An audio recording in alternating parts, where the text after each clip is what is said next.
Donc ici, Allah subhanahu wa ta'ala précise bien wa kana abuhuma saliha, et leur père était un homme vertueux.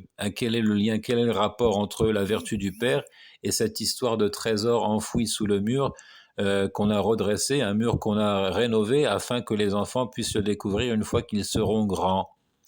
C'est grâce à la vertu du père que ce trésor sera ainsi préservé et qu'ils pourront le découvrir par eux-mêmes et en tirer profit. Parce que s'il était découvert tandis qu'ils sont encore en bas âge, les gens allaient utiliser cet argent qui en fait ne leur appartient pas, qui est l'argent de ces orphelins. وكان أبوهما صالحا قال عبد الله بن عباس رضي الله عنهما حفظ بصلاح أبيهما ولم يذكر عنهما صلاحا. Leur père était un homme très vertueux. Abdullah ibn Abbas a dit à ce sujet: ils furent préservés par la vertu de leur père et on ne leur a prêté aucune vertu.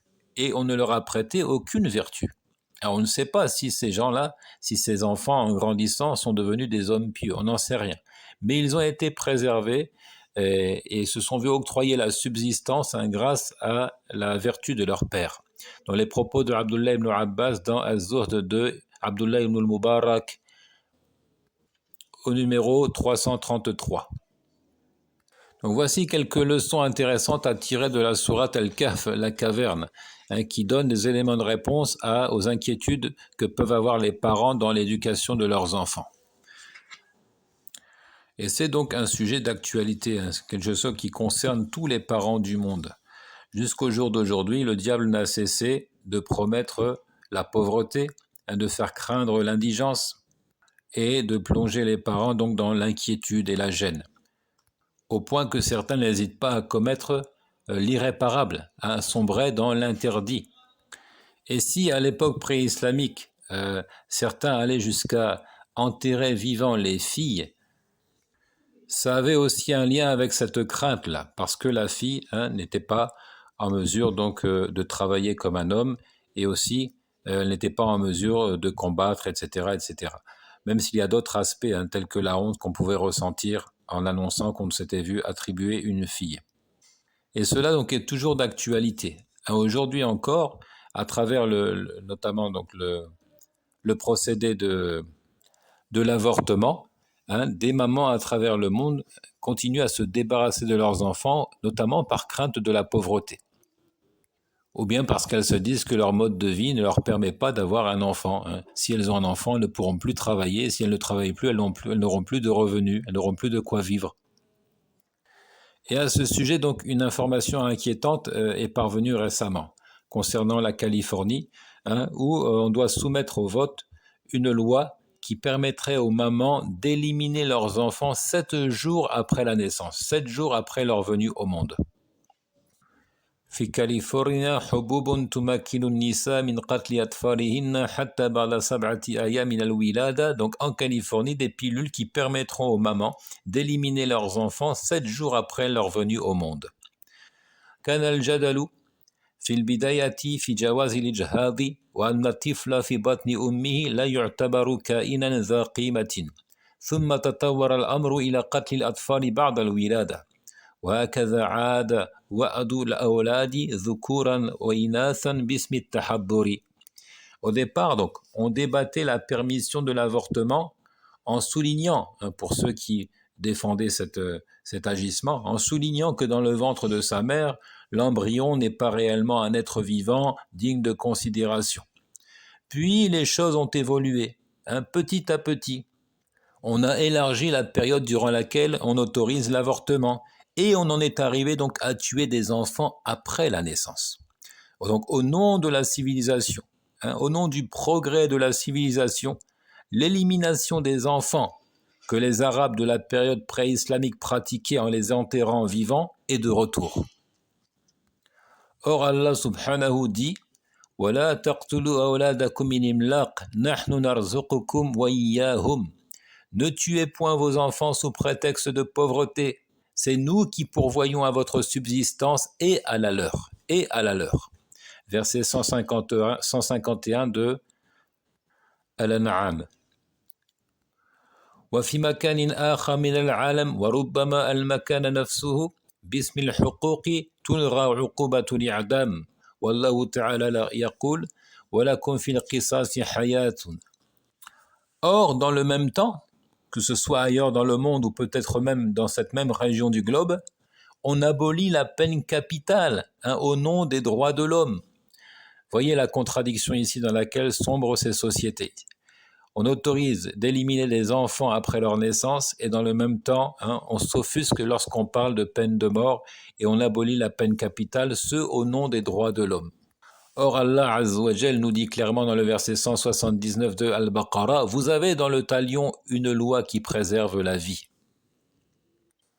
فالأمر وصل إلى الحضيض والمرء يزداد كل يوم يقينا أن الوحي خير وبركة في كل باب وأن الناس ما تركوه فإنهم يتخبطون. بدأ الأمر بأنت حر ما لم تضر وانتهى بقتل الأطفال الأبرياء. C'est ainsi que l'humanité touche le fond de l'immoralité. Mais l'esprit sagace gagne chaque jour en certitude sur le bien fondé de la révélation et sur ses bénédictions. Il est convaincu que s'il la délaisse, les hommes trébuchent et se fourvoient. L'esprit sagace est convaincu que si les hommes délaissent la révélation et qu'ils essayent de se guider au seul moyen de leur pensée, alors ils trébuchent et se fourvoient. On avait dû débuter avec des slogans tels que « Tu es libre tant que tu ne fais pas de mal aux autres ». Tu es libre tant que tu ne causes pas de tort. Et au final, quelle est la conclusion? On finit par autoriser le meurtre d'enfants innocents. Et donc on n'hésitait pas à reprocher l'action d'ordonner le bien et d'interdire le mal en disant c'est de l'ingérence dans la vie des autres, etc. Chacun est libre de faire ce qu'il veut tant qu'il ne cause pas de tort. Or, ce genre d'attitude a conduit des femmes à la débauche, a conduit des femmes à commettre l'adultère, la fornication, à tomber enceinte et à vouloir se débarrasser de leurs enfants par le biais de l'avortement. Et on en finit donc avec le meurtre d'enfants innocents. Donc nous disons et nous répétons à tous ces parents qui se disent « Uridu ta'min mustaqbali awladi » je veux garantir l'avenir de mes enfants. Nous leur disons « N'ayez crainte ». Allah Azza wa Jal se chargera de leur provision, comme il se charge de la vôtre. Comme il le dit, Nahnu narzuqukum wa iyyahum, c'est nous qui pourvoyons à votre subsistance et à la leur. Et nous ajoutons ici quelques récits très intéressants. دخل مقاتل ابن سليمان رحمه الله على المنصور رحمه الله يوم بويع بالخلافة فقال له المنصور عظني يا مقاتل فقال أعظك بما رأيت أم بما سمعت قال بل بما رأيت قال يا أمير المؤمنين إن عمر بن عبد العزيز أنجب 11 ولدا وترك 18 دينارا كفن ب5 دنانير واشتري له قبر ب4 دنانير ووزع الباقي على أبنائه وهشام بن عبد الملك أنجب 11 ولدا وكان نصيب كل واحد من التركة 1000 دينار وكان نصيب كل ولد من التركة 1000 دينار أي 1,000,000 دينار والله يا أمير المؤمنين لقد رأيت في يوم واحد أحد أبناء عمر بن عبد العزيز يتصدق ب100 فرس للجهاد في سبيل الله وأحد أبناء هشام يتسول في الأسواق. Voici un récit qu'il faut méditer, très intéressant. Il dit ici, Muqatil ibn Sulayman, qu'Allah lui soit clément, est entré chez le calife Al-Mansour le jour de son investiture, alors que les notables lui faisaient allégeance. Al-Mansour lui a dit, « Ô Muqatil, exhorte-moi. » Ce dernier répondit, « Dois-je t'exhorter au moyen de ce que j'ai vu, ou plutôt ce que j'ai entendu ?» C'est-à-dire des narrations et du savoir étudié. Et Al-Mansour lui a répondu, « Plutôt au moyen de ce que tu as vu de tes yeux. » Il dit, « Ô chef des croyants, Omar ibn Abdel Aziz a eu 11 enfants, et il a laissé 18 dinars à sa mort. Il a été enveloppé dans un linceul qui a coûté 5 dinars. On lui a payé une place au cimetière pour 4 dinars et le reste fut distribué à ses enfants.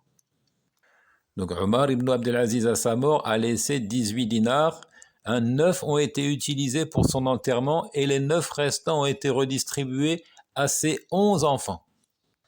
Quant à Hisham ibn Abdel Malik, il a eu 11 enfants. Et chacun d'eux a hérité d'1 million de dinars. Chacun des 11 enfants a hérité d'1 million de dinars. Par Allah, ô chef des croyants, un beau jour, j'ai vu de mes yeux un fils de Omar ibn Abdelaziz faire aumône de 100 chevaux pour le djihad dans le sentier d'Allah, et j'ai vu un des fils de Hisham demander la charité dans les marchés. Donc là encore, c'est un récit qui illustre le fait que la piété du père profite aux parents et qu'il ne faut pas s'inquiéter de la petite quantité d'argent laissée en héritage aux enfants si toutefois on a été pieux. Ici, il dit qu'un des enfants de Omar ibn Abdelaziz, connu pour sa piété, a un jour fait aumône d'une centaine de chevaux pour la cause de la guerre sainte. Tandis que dans le même temps, un des fils de Hisham, qui lui avait hérité d'1 million de dinars de son père au même titre que ses frères, demandait la charité dans le marché, c'est-à-dire il ne possédait plus rien. Il n'y avait pas eu de bénédiction dans cet héritage.